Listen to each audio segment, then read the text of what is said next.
দেখা যাচ্ছে স্ক্রিন দেখা যাচ্ছে? Yes, sir. Very good. First এরটার উপরে লেখ ইন দ্য বুকস অফ। আচ্ছা, পেনটাকে চালু করতে হবে।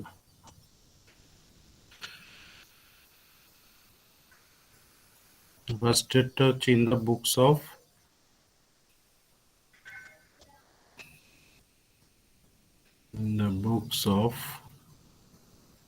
নাম দিয়েছে, হেড অফিসে কিছু নাম নেই, তাহলে এখানে হেড অফিস করে দিচ্ছি।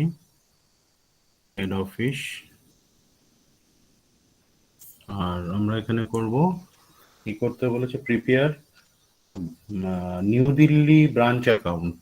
ওকে, তাহলে এখানে লিখতে হবে new Delhi branch account. New Delhi branch account.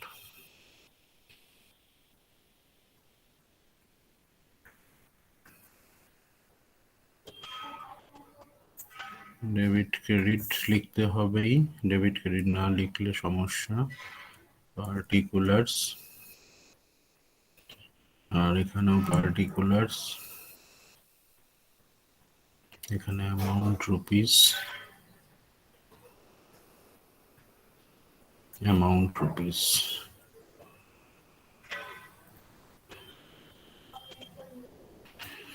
ফার্স্টে আমাদের কি করতে হবে, ওপেনিং ব্যালেন্স গুলো এদিকে লিখতে হবে, ঠিক আছে? তাহলে টু ব্যালেন্স বিডি। ওপেনিং ব্যালেন্সে আমাদের কি কি আছে দেখ, ওপেনিং স্টক, ডেটার্স আর পেটি ক্যাশ। তাহলে তিনটেকে আমরা এখানে নিয়ে নিচ্ছি, স্টক, ডেটার্স আর হচ্ছে পেটি ক্যাশ। স্টক, ডেটার্স, পেটি ক্যাশ। স্টক কত আছে? স্টক স্টক কত রে? স্টক ছিল হচ্ছে ওপেনিং এ 50,000, তাই তো? 50,000 বেশি হয়ে গেল এখানে একটা। 50,000 আর স্টক আর ডেটার্স হচ্ছে 70,000 আর পেটি ক্যাশ ছিল 250। এখানে তাহলে ক্লোজিং ব্যালেন্সটা আমরা ক্রেডিট সাইডে লিখে দিচ্ছি। তাহলে বাই ব্যালেন্স সিডি। একইভাবে স্টক, ডেটার্স, পেটি ক্যাশ। তাহলে স্টক ছিল 75,000, ডেটার্স ছিল 95,000, 120 হচ্ছে আমার পেটি cash. Goods costing 5,50,000 was sold by the branch at 25% on cost. Cash sales amounted to rupees 1,50,000 আর হচ্ছে রেস্ট হচ্ছে ক্রেডিট সেলস। আচ্ছা, গুডস হচ্ছে সেল হয়েছে হচ্ছে, কস্টিং হচ্ছে 5,50,000, ঠিক আছে? আচ্ছা, তো 5,50,000 এটা সেল করেছে হচ্ছে, sold by the branch at the rate of 25% on cost. তাহলে কস্টের ওপর 25% অ্যাড করে এটা সেল করেছে। তাহলে কস্ট অফ গুড সেন্টটা আমাকে কিন্তু বার করতে হবে। সেটার জন্য আমাকে ফার্স্ট হচ্ছে ওয়ার্কিং এ যেতে হবে। ওয়ার্কিং, তাহলে আমরা ওয়ার্কিং এ চলে আসলাম।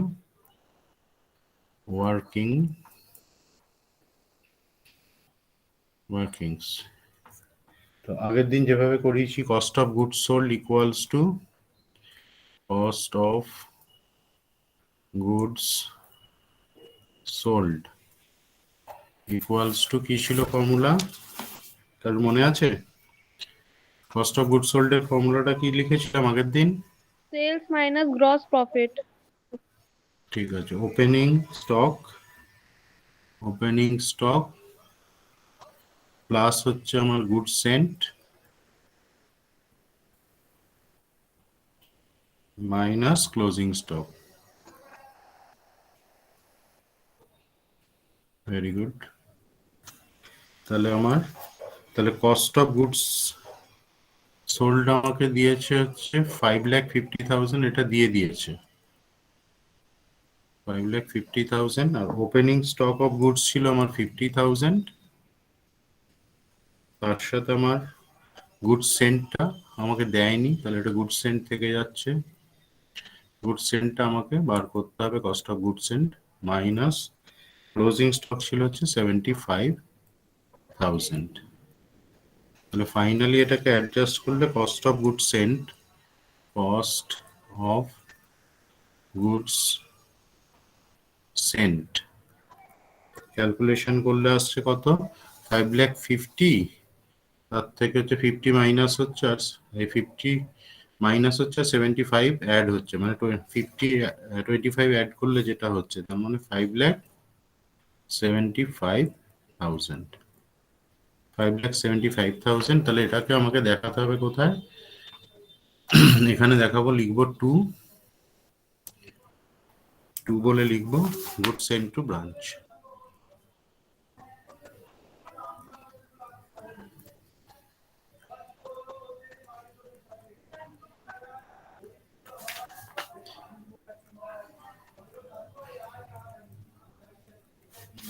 হয়ে গেল। আর এবার লিখবো টু ব্যাংক অ্যাকাউন্ট দিয়ে আমাকে এক্সপেন্সেস গুলো নিতে হবে। টু ব্যাংক অ্যাকাউন্ট, এক্সপেন্সেস এর মধ্যে আছে দেখ 30,000 ফর স্যালারি, তাহলে লিখবো স্যালারিজ হচ্ছে 30,000।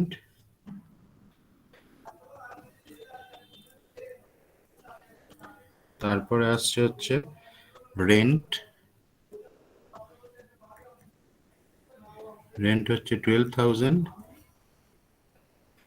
আর আসবে পেটি ক্যাশ, পেটি ক্যাশটা ক্যালকুলেশন করতে হবে।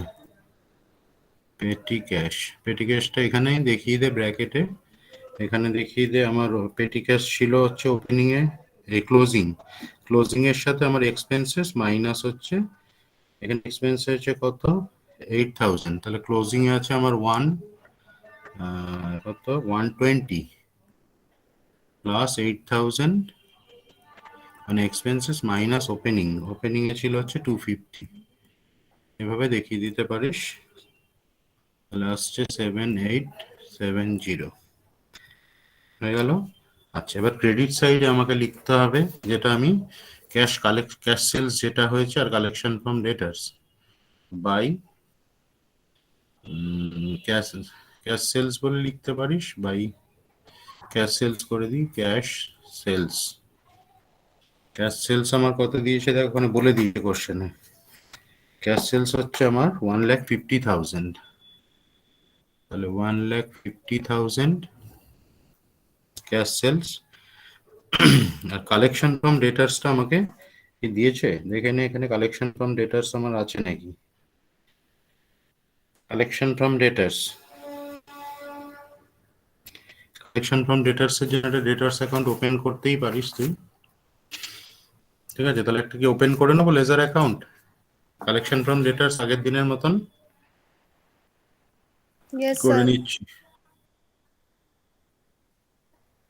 তাহলে এখানে আমরা ছোট্ট করে টি ফর্মে আমরা কালেকশন ফ্রম ডেটার্সটা ওপেন করে নিচ্ছি।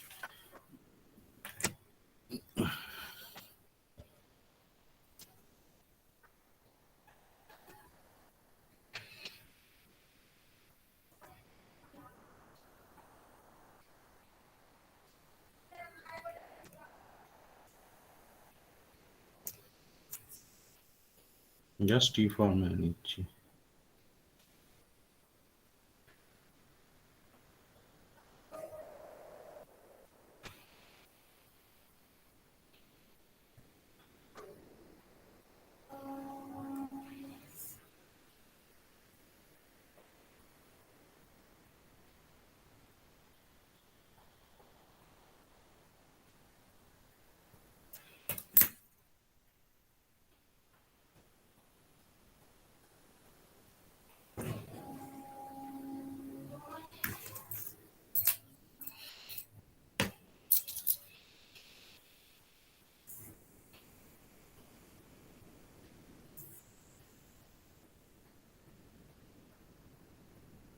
তাহলে এখানে হচ্ছে ব্রাঞ্চ ডেটার্স অ্যাকাউন্ট।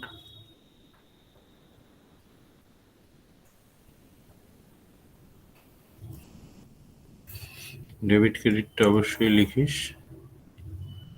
তাহলে এখানে ডেটার্স এর ওপেনিংটা to balance BD,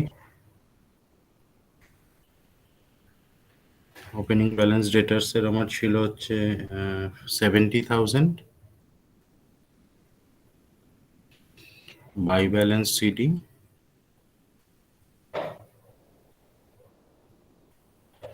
closing balance ছিল 95,000, আর আমার সেলসটা হয়েছে ক্রেডিট সেলসটা, তাহলে কত হচ্ছে ওটাকে মাইনাস করে বার করতে হবে, তাই তো? ক্রেডিট সেলস হচ্ছে টোটাল সেলস কত হচ্ছে সেটাকে ক্যালকুলেশন করে নিই নিচে, পরের পেজে যাই। টোটাল সেলস হবে, এখানে আমরা ক্যালকুলেশন করছি টোটাল সেলস। টোটাল সেলস হচ্ছে আমার বার করতে হবে। ফার্স্টে লিখবো cost of goods sold. Cost of goods sold হচ্ছে আমার 5,50,000, এটা হচ্ছে কস্ট। তাহলে এর উপর অ্যাড হবে আমার প্রফিট, অ্যান্ড প্রফিট। প্রফিট কত করেছে কস্টের ওপর? 25%, at the rate of 25%। তো 25% করলে আসছে 1,37,500। দুটোকে অ্যাড করে দিই, অ্যাড করে দিলে আসছে হচ্ছে 6,87,500, 6,87,500। এটা হচ্ছে আমার টোটাল সেলস। তাহলে মাইনাস করবো, এর থেকে লেস করব ক্যাশ সেলস কত হয়েছে। ক্যাশ সেলস, ক্যাশ সেলসটা টোটাল সেলস, এখানে অবলিক দিয়ে লিখে রাখি ক্রেডিট সেলস, দুটোই বার করছি আমরা।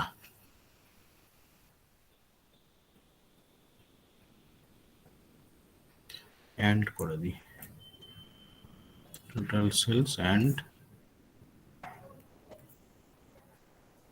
Credit sales. তাহলে ক্যাশ সেলস আমার কত ছিল? ক্যাশ সেলস ছিল হচ্ছে আমার 1,50,000। এটাকে মাইনাস করে দে, তাহলে এটাকে মাইনাস করলে আমার ক্রেডিট সেলস বেরিয়ে যাবে। এটা হচ্ছে ক্রেডিট সেলস। ক্রেডিট সেলস হচ্ছে তাহলে মাইনাস করলে 5,37,500। এই ক্রেডিট সেলসটা আমার ওইখানে দেখাতে হবে। এখানে তাহলে ক্রেডিট সেলসটা ডেবিট সাইডে যাবে, টু টু সেলস বলে, to credit sales. Credit sales আমার বেরিয়েছে হচ্ছে 5,37,500। এই দুটোকে অ্যাড করে দে, করে এবার ব্যালেন্স কর, কালেকশন ফ্রম ডেটার্স বেরিয়ে যাবে। তো দুটোকে এখানে যদি অ্যাড করি, দুটোকে আসছে অ্যাড করলে 6,07,500। তাহলে এখানে লিখবো 6,07,500, আর এখানে লিখবো বাই ক্যাশ আর ব্যাংক অ্যাকাউন্ট, যেটা লিখতে পারিস ক্যাশ আর ব্যাংক অ্যাকাউন্ট। এটা হচ্ছে আমার কালেকশন ফ্রম ডেটার্স। কালেকশন ফ্রম ডেটার্স, তো কালেকশন ফ্রম ডেটার্স আমার আসছে তাহলে 5,12,500।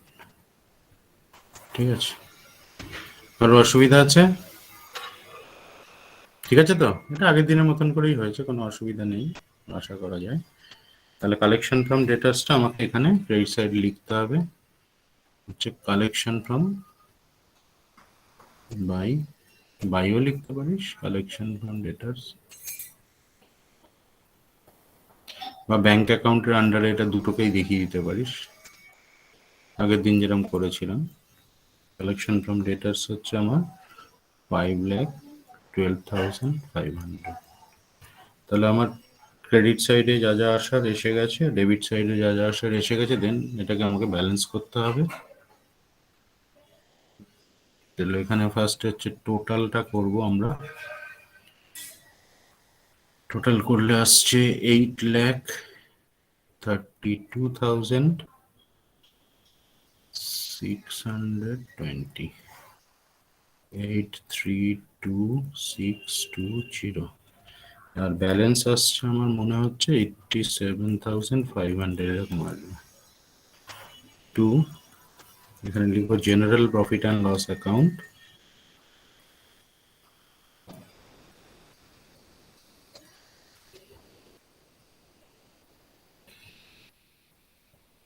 Branch net profit transfer, branch net profit transfer হয়ে গেল এটা। এবার আমাকে করতে হবে হচ্ছে পরের অ্যাকাউন্ট, মানে এইটাতে আমাদের বানাতে হবে হচ্ছে branch trading and profit and loss account. তাহলে এখানে করতে হবে, এখান থেকে লিখি New Delhi, New Delhi branch trading and profit and loss account.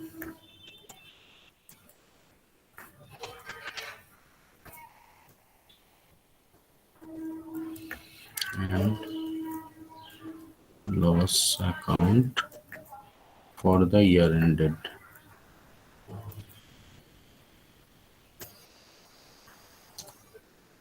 For the year ended, এটা ছিল 31st March 31st March কত ছিল, 1997। এখানে পার্টিকুলার্স, এটা ডেবিট, এটা ক্রেডিট, এটা amount rupees, particulars amount rupees।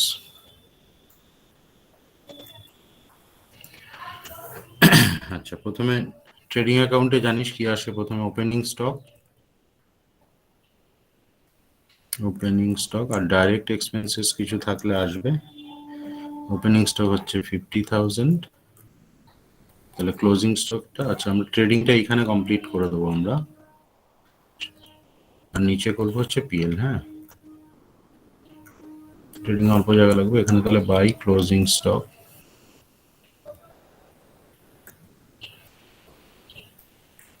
Closing stock ছিল হচ্ছে আমার 75,000 হয়ে গেল। এখানে আসবে হচ্ছে বাই সেলস, সেলসে কিন্তু ক্যাশ আর ক্রেডিট দুটোই নেব, ক্যাশ সেলস আর ক্রেডিট সেলস দুটোই আসবে। ক্যাশ সেলস ছিল হচ্ছে 1,50,000 আর ক্রেডিট সেলস ছিল হচ্ছে 5,37,500। এদিকে আসবে হচ্ছে ডেবিট সাইডে 2, এখানে তো সেন্ট টু ব্রাঞ্চ আসবে 2, goods sent to branch, goods sent to branch, goods sent to branch করেছি, সেন্ড করেছি হচ্ছে 5,75,000। এটাকে ব্যালেন্স করে দে, 7,62,500, এখানেও 7,62,500। এখানে লিখবো 2 গ্রস প্রফিট সিডি, তো gross profit c d, gross profit আসছে 1,37,500। এখানে লিখবো বাই গ্রস প্রফিট বিডি,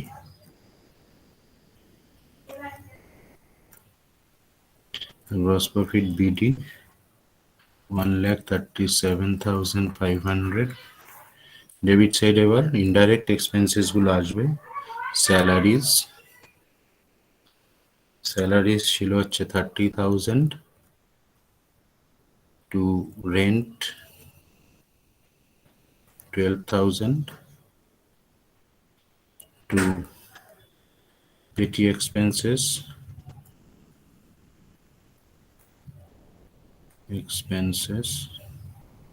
ছিল হচ্ছে 8,000। এবার তাহলে এটাকে ব্যালেন্স করব আমরা, তাহলে আমরা নেট প্রফিট পেয়ে যাব আর আমাদের অঙ্ক শেষ হয়ে যাবে। তাহলে 1,37,500, 1,37,500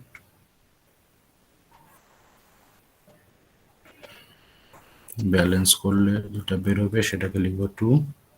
আগের মতন general profit and loss account,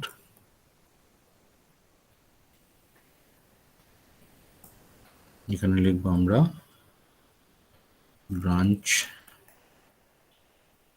net profit transfer, balance আসবে ওই আগেরটাই 87,500। কারোর অসুবিধা থাকলে বলুন। বুঝতে পেরেছিস সবাই? সবাই কি বুঝলি? Yes, sir. Very good. আমি রেকর্ডিংটাকে স্টপ করে নিচ্ছি।